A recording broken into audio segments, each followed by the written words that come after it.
When we look at a stunning building, we see the glass, the steel, the concrete. We see this incredible finished thing. But what we don't see is the invisible scaffolding of rules, agreements, and procedures that made it all possible in the first place. Well, that is the unseen architecture. And today, we're going to pull back the curtain and make it visible.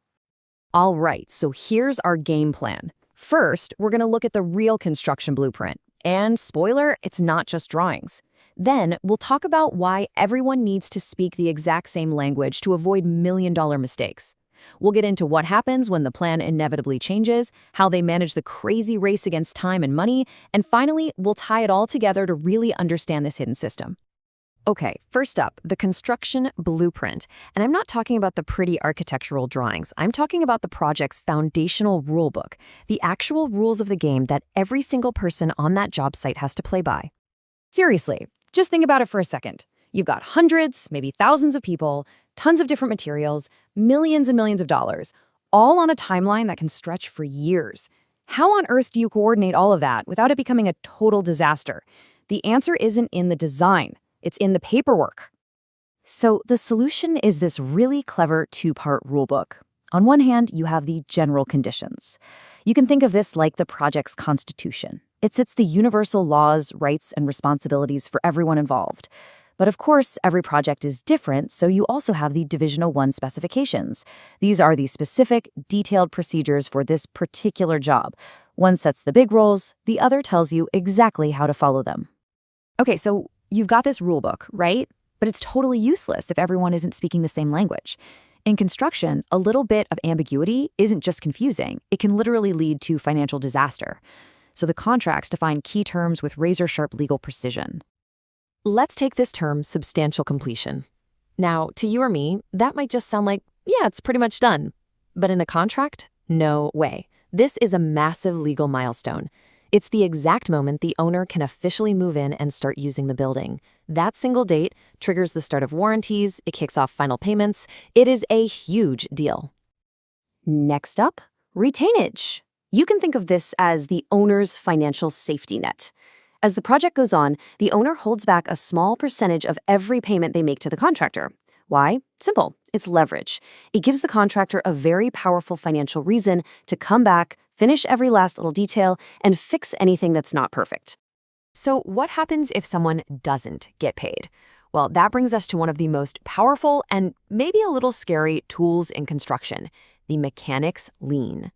If a plumber or an electrician, for example, doesn't get paid by the main contractor, they can go and put a legal claim, a lien, directly on the owner's property. That can stop the owner from selling or refinancing and could even force a sale to pay off that debt. It's a massive risk for owners, and it's a big reason why systems like retainage are so important, to make sure everybody down the line gets paid what they're owed. Let's be real, no plan ever survives first contact with reality, right? No matter how perfect those drawings are, things are going to change. Maybe you hit solid rock when you're digging the foundation, a specific material gets discontinued, or the owner just decides they want a different kind of window. The system has to handle all this without the whole project grinding to a halt. And the absolute #1 golden rule here is this: document everything. A change that isn't written down is just a casual conversation, and that is a recipe for arguments, delays, and budgets that just explode. If it's not in writing, for all intents and purposes, it never happened. So, how do you document a change? Well, there are two main ways. The happy path is a change order. Think of this as a friendly agreement. Everybody, the owner, the architect, the contractor, they all sign off on the new work, the new cost, and the new schedule. But what if you can't agree on the price and the work has to keep going? That's when you pull out the construction change directive. This is basically the owner saying, look, you have to do this work now and we will argue about the price later. It keeps the project moving, but it's definitely a path you only take when you absolutely have to. All right, so every single project is this giant logistical puzzle, right? You're constantly racing against the clock and trying not to blow the budget. So let's look at the incredible tools they use to manage this controlled chaos. Okay, this might look like a crazy spider web, but it's actually the project's master roadmap.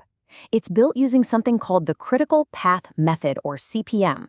And the whole point is to map out every single task, from pouring concrete to painting walls, and show exactly how they're all interconnected. You see how the tasks are linked? You can't put up drywall until the electrical is done. This map makes all those dependencies crystal clear so everyone knows what has to happen and when. Now, here is the real magic of that map. The critical path is the longest string of tasks that have to happen one after the other. In this example, that path takes 22 working days. That is the project's lifeline. It's the absolute fastest you can possibly get the job done. If any single task on that path is delayed by even 1 day, guess what? The entire project finish date gets pushed back by 1 day. It's that critical. But what about all those other tasks, the ones not on that critical path? Well, those lucky tasks have something called float. As you can see, that other path is a little bit shorter. That difference in time, in this case 3 days, is the project's built-in wiggle room. A task on this path could be delayed by a day, or 2, or even 3, and it won't affect the project's final finish date at all. That float is an incredibly valuable resource for managers. So what happens if things go wrong, the critical path gets delayed, and the project finishes late? Well, that's when things get expensive. Enter liquidated damages. This is a dollar amount agreed to in the contract before work even starts that the contractor has to pay the owner for every single day the project is late. And it's really important to get this. This is not a penalty. It's designed to reimburse the owner for their actual financial losses, like lost rent from tenants who couldn't move in. Okay, let's pull all of these threads together. We've talked about the rule books, about speaking the same language, about the formal processes for change, and about the tools to manage time and money. This entire system, this invisible framework, this is the building's true foundation. You know, this quote just nails it perfectly.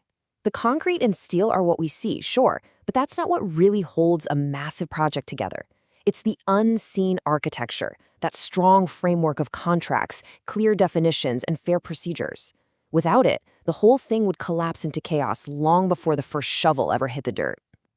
So, the next time you walk past a huge construction site or see a new skyscraper reaching for the clouds, don't just look at the building.